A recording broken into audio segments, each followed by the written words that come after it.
ಹುಸೇನ್ ಕರಡಿಗುಡ್ಡ ಆತ್ಮಹತ್ಯೆ ಪ್ರಕರಣ ಸಮಗ್ರ ತನಿಖೆಗೆ ಆಗ್ರಹಿಸಿ ಬೀದರ್ನ ಪಂಚಾಯತ್ ಅಧಿಕಾರಿ ಕ್ಷೇಮಾಭಿವೃದ್ಧಿ ಸಂಘದ ವತಿಯಿಂದ ಸಚಿವರಿಗೆ ಮನವಿ ಪತ್ರವನ್ನ ಸಲ್ಲಿಸಿದರು. ಕೆಲಸದ ಒತ್ತಡ, ಮಾನಸಿಕ ಕಿರುಕುಳ, ಪಂಚಾಯತ್ ಅಭಿವೃದ್ಧಿ ಅಧಿಕಾರಿ ಆತ್ಮಹತ್ಯೆ ಮಾಡಿಕೊಂಡ ಪ್ರಕರಣ ಉನ್ನತ ಮಟ್ಟದಲ್ಲಿ ಸಮಗ್ರ ತನಿಖೆ ನಡೆಸಬೇಕು ಎಂದು ರಾಜ್ಯ ಪಂಚಾಯತ್ ಅಭಿವೃದ್ಧಿ ಅಧಿಕಾರಿಗಳ ಕ್ಷೇಮಾಭಿವೃದ್ಧಿ ಸಂಘ ಜಿಲ್ಲಾ ಘಟಕದ ವತಿಯಿಂದ ರಾಜ್ಯ ಖಜಾಂಚಿ ಶರತ್ ಕುಮಾರ್ ಅಭಿಮಾನ್ ಹಾಗೂ ಜಿಲ್ಲಾಧ್ಯಕ್ಷರಾದ ಸಂತೋಷ್ ಪಾಟೀಲ್ ಅವರ ನೇತೃತ್ವದಲ್ಲಿ ಜಿಲ್ಲೆಯ ಎಲ್ಲಾ ಪಿಡಿಒಗಳು ಸೇರಿ ಜಿಲ್ಲಾ ಪಂಚಾಯತ್ ಮುಖ್ಯ ಕಾರ್ಯನಿರ್ವಹಣಾ ಅಧಿಕಾರಿಯಾದ ಗಿರೀಶ್ ಬದೋಲಿ ಅವರಿಗೆ ಮನವಿ ಪತ್ರವನ್ನು ಸಲ್ಲಿಸಿದರು. ಪಂಚಾಯತ್ ಅಭಿವೃದ್ಧಿ ಅಧಿಕಾರಿಯಾಗಿ ಕಾರ್ಯನಿರ್ವಹಿಸುತ್ತಿದ್ದ ಮುಕ್ತರ್ ಹುಸೇನ್ ಕರಡಿಗುಡ್ಡ ಅವರ ಕೆಲಸದ ಒತ್ತಡ, ಲೋಕಾಯುಕ್ತ ತನಿಖೆ ಮತ್ತು ವೇತನ ಸಮಸ್ಯೆಯಿಂದ ಮನನೊಂದು ಆತ್ಮಹತ್ಯೆ ಮಾಡಿಕೊಂಡಿದ್ದಾರೆ ಎಂದು ಸಂಘ ಆರೋಪಿಸಿದೆ. ಈ ಘಟನೆ ಒಬ್ಬ ಅಧಿಕಾರಿಯ ದುರಂತವಲ್ಲ, ರಾಜ್ಯಾದ್ಯಂತ ಪಿಡಿಒಗಳ ಎದುರಿಸುತ್ತಿರುವ ಪರಿಸ್ಥಿತಿಗೆ ಉದಾಹರಣೆಯಾಗಿದೆ ಎಂದು ಮನವಿಯಲ್ಲಿ ತಿಳಿಸಿದರು. ಮೃತ ಅಧಿಕಾರಿಯ ಕುಟುಂಬಕ್ಕೆ ತಕ್ಷಣ ಆರ್ಥಿಕ ನೆರವು, ಬಾಕಿ ವೇತನ ಬಿಡುಗಡೆ ಹಾಗೂ ಕುಟುಂಬದ ಒಬ್ಬ ಸದಸ್ಯರಿಗೆ ಸರ್ಕಾರಿ ಉದ್ಯೋಗ ನೀಡಬೇಕೆಂದು ಸಂಘ ಆಗ್ರಹಿಸಿತ್ತು. ಅದೇ ರೀತಿಯಲ್ಲಿ ಬೀದರ್ ಜಿಲ್ಲೆಯಲ್ಲಿ ಆಗುತ್ತಿರುವಂತಹ ಒಂದಿಷ್ಟು ಸಮಸ್ಯೆಗಳು ಜಿಲ್ಲಾ ಪಂಚಾಯತ್ ಮುಖ್ಯ ಕಾರ್ಯನಿರ್ವಹಣಾ ಅಧಿಕಾರಿಯಾದ ಗಿರೀಶ್ ಬದೋಲಿ ಅವರ ಮುಂದೆಯೂ ಸಹ ಅವರ ಅಳಲುಗಳನ್ನು ವ್ಯಕ್ತಪಡಿಸಿಕೊಂಡರು. ಈ ಸಂದರ್ಭದಲ್ಲಿ ದೇವಪ್ಪ ಚಾಂಬಳೆ, ಜಗಪ್ಪ ಪೂಜಾರಿ, ವಿಜಯಶೀಲ ದೋಂಡಿಬ್ಬ, ಭಾಗ್ಯಜ್ಯೋತಿ, ಮಲ್ಲಿಕಾರ್ಜುನ್ ಸಾಗರ್, ಮಲ್ಲನಗೌಡ, ವಿಜಯ್ ಕುಮಾರ್, ಕನಕರಾಯ, ಚಂದ್ರಶೇಖರ್ ಹೊನ್ನಾಳೆ ಸೇರಿದಂತೆ ಬೀದರ್ ಜಿಲ್ಲೆಯ ಹಲವಾರು ಪಿಡಿಒಗಳು ಉಪಸ್ಥಿತರಿದ್ದರು. ಆತ್ಮಹತ್ಯೆ ಮಾಡಿಕೊಂಡಿದ್ದರು. ಆ ವಿಷಯದಲ್ಲಿ ಇಡೀ ರಾಜ್ಯಾದ್ಯಂತ ಗ್ರಾಮ ಪಂಚಾಯತಿಗಳಲ್ಲಿ ಪಂಚಾಯತ್ ಅಭಿವೃದ್ಧಿ ಅಧಿಕಾರಿಗಳ ಮೇಲೆ ವಿಶೇಷವಾಗಿ ಆಗುತ್ತಿರುವಂಥ ದಬ್ಬಾಳಿಕೆ, ಹಲ್ಲೆಗಳು ಮತ್ತು ಇಂಥ ಆತ್ಮಹತ್ಯೆಗೆ ಹಂತಕ್ಕೆ ಹೋಗುವಂಥ ಒತ್ತಡದಿಂದಾಗಿ ಬೇಸತ್ತು ನಾವೆಲ್ಲ ಇವತ್ತು ದಿವಸ ಗ್ರಾಮೀಣ ಭಾಗದಲ್ಲಿ ಕೆಲಸ ನಿರ್ವಹಿಸುತ್ತಿರುವಂಥ ಅಧಿಕಾರಿಗಳು ಅನೇಕ ರೀತಿಯಿಂದ ರೋಷ ಹೋಗಿದ್ದೇವೆ. ಇಂಥ ಒಂದು ಸಮಸ್ಯೆಗಳನ್ನು ಮಾನ್ಯ ಸರ್ಕಾರಕ್ಕೆ, ಘನ ಸರ್ಕಾರದ ಗಮನಕ್ಕೆ ತರಲಿಕ್ಕೆ ನಾವು ಮಾನ್ಯ ಎಲ್ಲ CO, ಜಿಲ್ಲಾ ಪಂಚಾಯತ್ನವರ ಮುಖಾಂತರ ಮಾನ್ಯ ಸಚಿವರಿಗೆ ಒಂದು ಮನವಿ ಪತ್ರವನ್ನು ತಯಾರಿಸಿದ್ದೀವಿ. ಆ ಮನವಿ ಪತ್ರವನ್ನು ನಾನು ನಿಮಗೆ ಓದಿ ಎಲ್ಲರಿಗೆ ತೋರಿಸಿ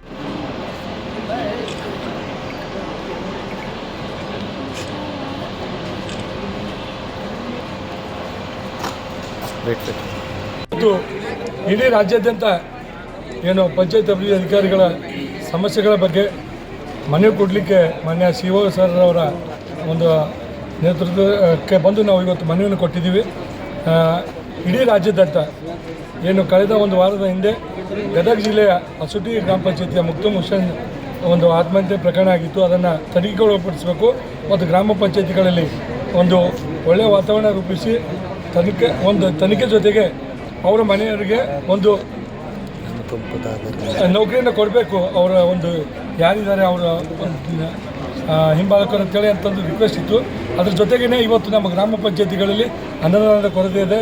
ಜೊತೆಗೆ ಬಹಳಷ್ಟು ಜನಗಳು ಪಿಡಿಒಗಳು ಒತ್ತಡದಿಂದ ದಿನಾಲು ದೈಹಿಕ ಹಲ್ಲೆಗಳಿಂದ, ಮಾನಸಿಕ ಹಿಂಸೆಯಿಂದ ರೋಷ ಹೋಗ್ತಾ ಇದ್ದಾರೆ. ಅಂಥದನ್ನು ಕ್ಲಿಯರ್ ಮಾಡಿ ಒಂದು ಒಳ್ಳೆಯ ವಾತಾವರಣ ಅವರ ಮುಖಾಂತರ ಮಾನ್ಯ ಪ್ರಿಯಾಂಕ್ ಅವರಿಗೆ, ಮಾನ್ಯ ಸಚಿವರಿಗೆ ನಾವು ಮನವಿಯನ್ನು ಕೊಟ್ಟಿದ್ದೀವಿ. ಮನವಿಗೆ ನಮ್ಮ ಬೀದರ್ ಜಿಲ್ಲೆಯಲ್ಲಿ ಕೂಡ ಒಳ್ಳೆಯ ಸ್ಪಂದನೆ ಸಿಕ್ಕಿದೆ. ನಮ್ಮ ಇಷ್ಟೇ ಒಂದು ರಿಕ್ವೆಸ್ಟ್ ಇದೆ, ಕಾಲಕ್ಕೆ ಪಂಚಾಯತ್ ಅಭಿವೃದ್ಧಿ ಅಧಿಕಾರಿಗಳ ಬೇಕಾದಂಥ ಸೇವಾ ವಿಷಯಗಳಾಗಿರ್ಬೋದು, DE ಆಗಿರ್ಬೋದು, ಅಮಾನತು ವಿಷಯಗಳಾಗಿರ್ಬೋದು, ಅವು ತೆರವಾಗಬೇಕು. ಜೊತೆಗೆ ಅನುದಾನ ನಮ್ಮ ಗ್ರಾಮ ಪಂಚಾಯತಿಗಳು ಸಿಗಬೇಕು. ಅದರ ಮೂಲಕ ಗ್ರಾಮ ಪಂಚಾಯತಿಗಳಲ್ಲಿ ಒಳ್ಳೆಯ ಒಂದು ಸಾರ್ವಜನಿಕ ಸೇವೆ ಒದಗಿಸುವಂಥ ವಾತಾವರಣ ರೂಪಿಸಬೇಕಂತೇಳಿ ನಮ್ಮ ಒಂದು ಇದಾಗಿದೆ. ಅನೇಕ ವಿಷಯಗಳಲ್ಲಿ ಒಂದೊಂದು ಪೇಜ್ ಮೇಲೆ ದೂರು ಕೊಟ್ಟು ಪಿಡಿಒಗಳನ್ನು ಹಿಂಸಿಸುವಂಥ, ಪಿಡಿಒಗಳಿಗೆ ಅಮಾನತುಗೊಳಿಸುವಂಥ ಕೆಲಸ ನಡೀತಾ ಇದೆ. ಅದನ್ನು ತಡೆಗಟ್ಟಬೇಕು. ಯಾವುದೇ ಅನಾಮಧೇಯ ಮತ್ತು ಅನಿರ್ದಿಷ್ಟವಲ್ಲದ ಮತ್ತು ದಾಖಲೆಗಳಿಲ್ಲದ ಪರಿಗಣಿಸಬಾರ್ದು. ಅದಕ್ಕೆ ಯಾವ ಅಮಾನತು ಆದೇಶಗಳು 6 ತಿಂಗಳಿಂದ ಹೆಚ್ಚಿಗಿದ್ದಾವೆ ಮತ್ತು ಯಾವುದೇ DEಗಳ ಬಾಕಿ ಇದ್ದಾವೆ, ಯಾವ್ದು ಲೋಕಾಯುಕ್ತ ತನಿಖೆಗಳು ಬಾಕಿ ಇದ್ದಾವೆ, ಅಂಥವುಗಳನ್ನು ಕ್ಲಿಯರ್ ಮಾಡಿ ಪಂಚಾಯತ್ ಅಭಿವೃದ್ಧಿ ಅಧಿಕಾರಿಗಳಿಗೆ ಒಳ್ಳೆಯ ವಾತಾವರಣ ರೂಪಿಸಿಕೊಡ್ಬೇಕನ್ನೋ ಉದ್ದೇಶದಿಂದ ಇವತ್ತು ನಾವು ಮನವಿ ಪತ್ರವನ್ನು ಇಡೀ ರಾಜ್ಯಾದ್ಯಂತ ಇಲ್ಲಿ ಕೂಡ ಕೊಟ್ಟಿದ್ದೀವಿ. ಮಾನ್ಯ ಅಧ್ಯಕ್ಷರಾದ ಶ್ರೀ ಸಂತೋಷ್ ಪಾಟೀಲ್ ಅವರ ನೇತೃತ್ವದಲ್ಲಿ. ಅದಕ್ಕಾಗಿ ಇಲ್ಲಿ ಆಗಮಿಸಿರುವಂಥ ಪ್ರತಿಯೊಂದು ಪಂಚಾಯತ್ ಅಭಿವೃದ್ಧಿ ಅಧಿಕಾರಿಗಳಿಗೆ ನಮ್ಮ ಸಂಘದ ವತಿಯಿಂದ, ರಾಜ್ಯ ಸಂಘದ ವತಿಯಿಂದ ಧನ್ಯವಾದಗಳನ್ನು ಈ ಸಂದರ್ಭದಲ್ಲಿ ನಾವು ತಿಳಿಸಲಿಕ್ಕೆ ಇಚ್ಛಪಡ್ತೇವೆ. ಧನ್ಯವಾದಗಳು. ನಾನು ಶ್ರೀ ಶರತ್ ಕುಮಾರ್ ಅಭಿಮಾನ್, ರಾಜ್ಯ ಖಜಾಂಚಿ ಪಂಚಾಯತ್ ಅಭಿವೃದ್ಧಿ ಅಧಿಕಾರಿಗಳ ಕ್ಷೇಮಾಭಿವೃದ್ಧಿ ಸಂಘ, ಬೆಂಗಳೂರು. ನೀವಿನ್ನೂ ನಮ್ಮ ಚಾನಲ್ನ ಸಬ್ಸ್ಕ್ರೈಬ್ ಮಾಡ್ಕೊಂಡಿಲ್ಲ ಅಂದರೆ ಕೂಡಲೇ ಸಬ್ಸ್ಕ್ರೈಬ್ ಮಾಡಿ, ಲೈಕ್ ಮಾಡಿ, ಬೆಲ್ ಬಟನ್ ಒತ್ತಿ.